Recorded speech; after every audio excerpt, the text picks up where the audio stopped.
আরে বাঘের বাচ্চা বাঘই হয়, ঠিক কিনা বল? সিংহের বাচ্চা সিংহই হয়।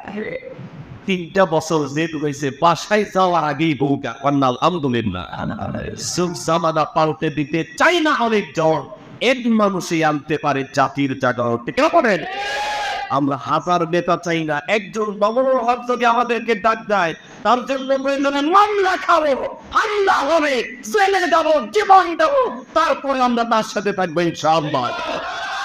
ইনশাআল্লাহ থাকবেন তো? মসজিদে বাহিরে কি আর নাই? আর এত মানুষ তো লাগে না। বদরের যুদ্ধে কতজন ছিলেন? 313 জন। কাফেররা ছিল কত? 1000। ইমানদার বেশি লাগে না, খালি পাক্কা ইমানদার হওয়া লাগবে, ঠিক আছে ইনশাআল্লাহ। এই জন্য আমাদের মুরব্বীরা যেভাবে বলেন দেশের জন্য